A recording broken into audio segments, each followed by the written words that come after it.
name of God, the merciful, the compassionate, may the peace, blessings, and mercy of God be upon you. Mr. President,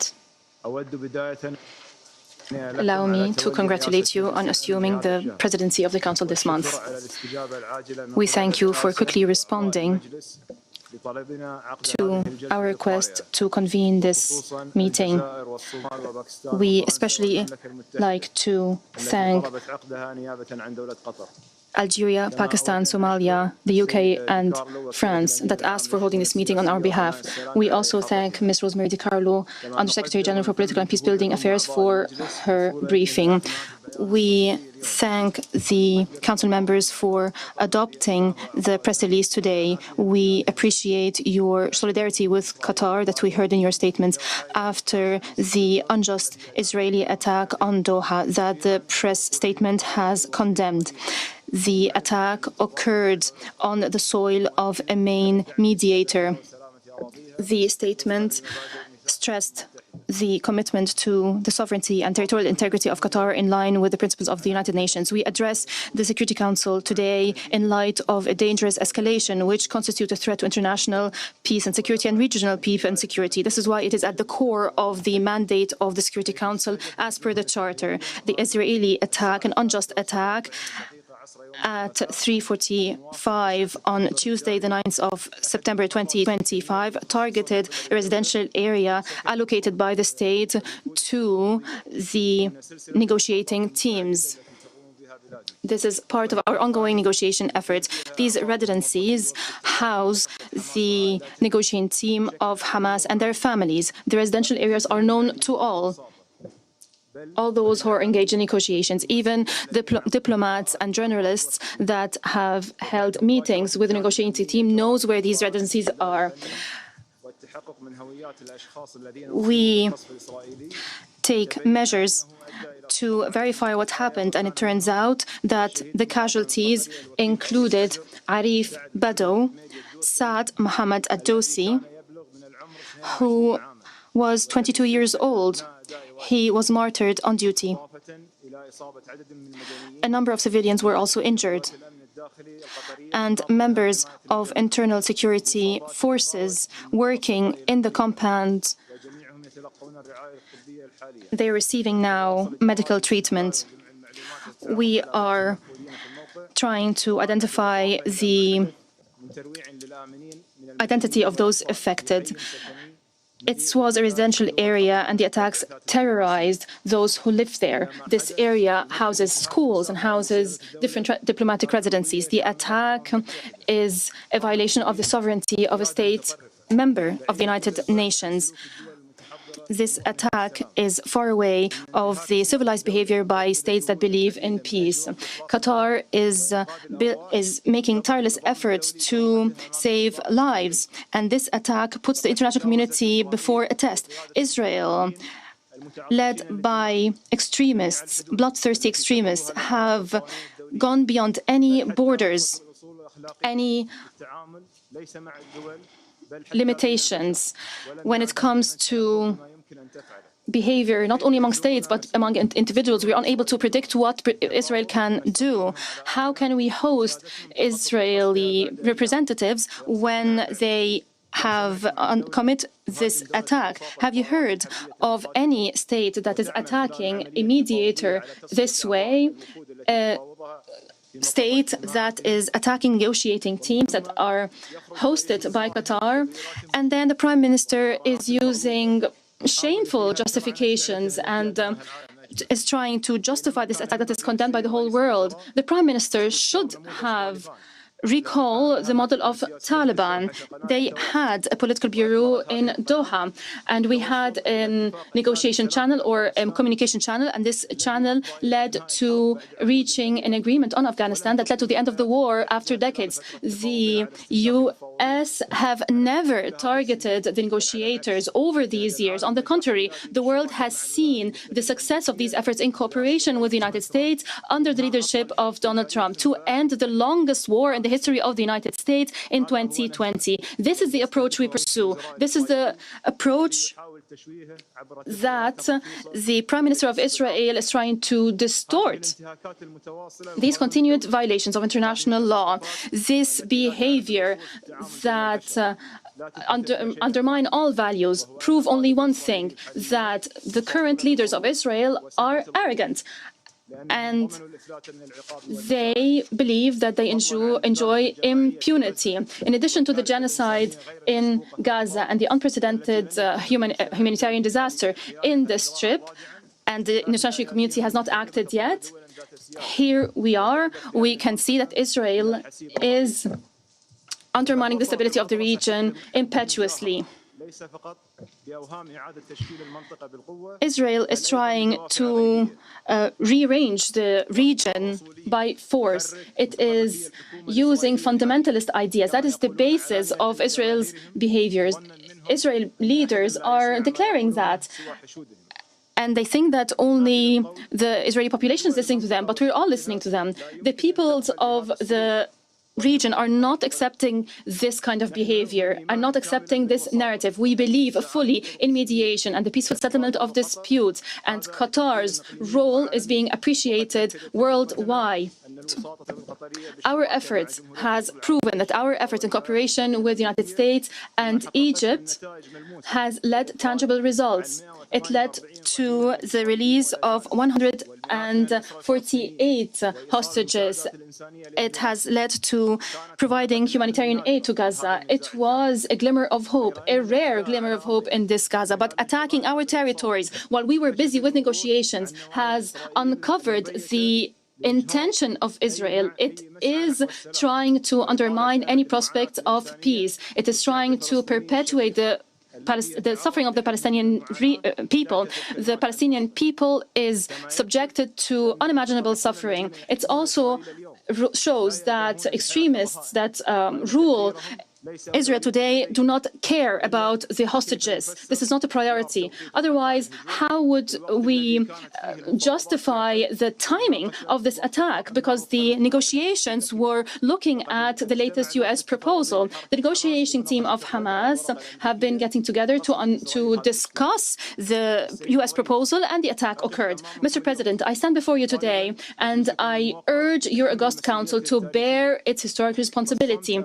Silence before the law of the jungle and targeting a sovereign country this way undermines international efforts, undermines the prospects of any peace process in our region. The continuation of such attacks does not only target Qatar, it is a clear threat to target any country that is working on achieving peace, and that undermines the trust in the United Nations. The state of Qatar stresses, under the leadership of its emir, may God protect him, that we will continue our humanitarian and diplomatic role without any hesitation in order to stop the bloodshed. At the same time, we will not condone any attack on our sovereignty. We will reserve the right to respond through tools guaranteed by international law. We call for peace, not war. Peace is our approach, and we will not be deterred by those who call for war and destruction. Before your Security Council, we present these facts, and we recall that today we're discussing an attack on all diplomatic efforts to reach peaceful solution. The only way to peace goes through negotiations, and it starts with a ceasefire and the release of all detainees and hostages, and ensuring the unconditional entry of humanitarian aid and lifting the blockade. Allow me, on behalf of all peace-loving peoples around the world, I would like to be optimistic. We cannot succumb to extremists. We have to continue to pursue peace through the two-state solutions, through the establishment of the independent Palestinian state, fully sovereign on Palestinian national soil according to international resolutions. We need two states, two peoples living side by side in peace. This will only be achieved through the adherence of the principles of international law. I thank you. I thank His Excellency Sheikh Al-Thani for the statement. I now give the floor to the representative of Israel. Mr. President, on September 9th, Israel carried out a precise and targeted strike in Doha. The strike targeted Hamas leaders who for years have planned and directed attacks against Israel, many times making these directives from the luxury confines in Doha. These terrorists were the sole target of the operation. The men targeted were not legitimate politicians, diplomats, or representatives. They were the masterminds of terror. They orchestrated the massacre on October 7th, murdering civilians, kidnapping children, raping women, wiping out entire communities. As the smoke still rose from the massacre, even as the attack was still unfolding, Hamas leaders in Qatar appeared live on television, proudly broadcasting their celebration. While Israelis hid in safe rooms, fled from gunfire, and endured murder, kidnapping, and rape, Hamas's leaders feasted and congratulated themselves in real time. These are the same men who called for jihad to escalate the conflict. They called for blood, not peace. They wild terror, not negotiation. And the terror has not stopped. Just days ago, at Ramot Junction in Jerusalem, Hamas terrorists opened fire on a bus stop crowded with children and adults. 6 innocent people were murdered. Among them, a 25-year-old who had immigrated from Spain, recently married and building his future in Israel. A rabbi who had dedicated his life to teaching the next generation. 2 residents of the community struck down in their own neighborhood. Among the wounded was a woman 8 months pregnant, left to fight for her life and the life of her unborn child. These are not numbers, they are lives, families, futures stolen. When the gunfire stopped, the bus and the pavement around it were drenched in blood. This is what terrorism looks like. Mothers clutching babies, a bus stop turned into a battlefield, a community scared in seconds. This is a reality we face in Israel.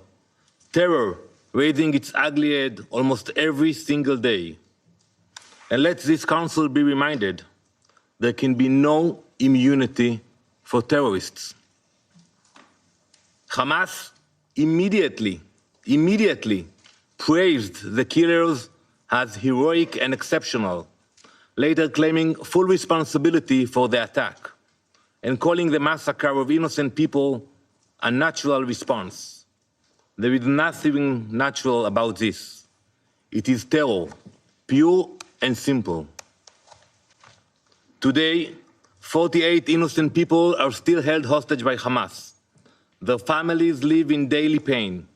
It has been more than 700 days that innocent people have been trapped in Hamas captivity. 700 days of cruelty and abuse. Hamas has used them as bargaining chips, turning their suffering into currency. But let me be clear, there is no immunity for terrorists. Not for those who commit it, and not for those who enable it. Israel has agreed to President Trump's ceasefire proposal. We are ready to stop the fighting, but Hamas refuses. They keep the world waiting. They are in no rush, they have the time, indifferent to the human suffering that their delay causes. And who suffers from this refusal? Not the leaders of Hamas, living abroad in the Ritz-Carlton in Doha. They don't suffer, they have the time, but the hostages languishing in their cells and the people of Gaza used as human shields. From the start, Hamas's strategy has been to embed its weapons among civilians. They hide rockets in schools, command centers in hospitals, and tunnels under homes. They put their own people in harm's way, then cry crocodile tears when civilians are hurt. Our fight is with Hamas, not with the people of Gaza, not with the state of Qatar.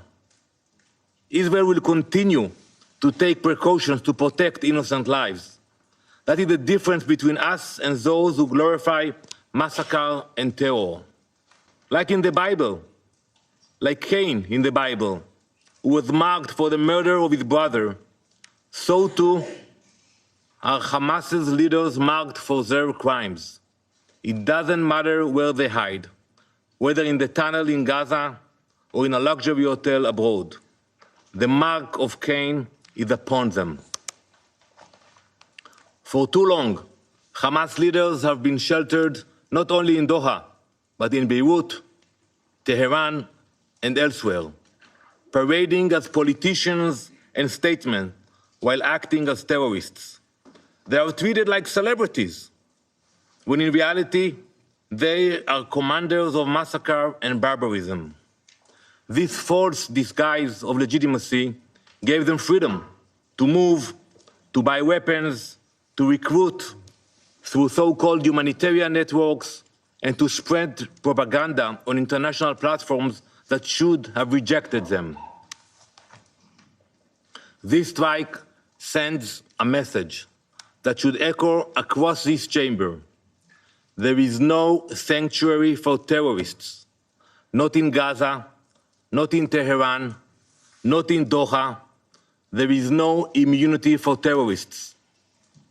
And yet, here in this council, some members chose to give Hamas legitimacy, even protection. Israel will not. We will act against the leaders of terror wherever they are hiding. Mr. President, we have heard today in this council allegations about a breach of the territorial sovereignty of Qatar. But one must ask, where were these concerns when sovereignty was violated by terror itself? On October 8, when Hezbollah launched rockets across Israel's border, when Houthis fired a ballistic missile at Ben Gurion airport, or just days ago, when a Houthi drone crashed into the arrivals hall of Rabon airport, injuring civilians. How can anyone hide behind allegations appealing to the principles of international law while giving legitimacy to those who openly glorify October 7th and continue to plot terror? Mr. President, this brings me to Qatar. Prime Minister Al-Thani, the time for Qatar to choose has come. For too long, Qatar has harbored terrorists, offering Hamas leaders sanctuary in luxury hotels while they orchestrate massacres and terror attacks. History will not be kind to accomplices. Either Qatar condemns Hamas, expels Hamas, and brings Hamas to justice, or Israel will. Mr. President, the world has faced moments like this before. Today, the world remembers the devastating terrorist attacks of September 11th. That tragic day, like October 7th for Israel, was a day of fire and blood.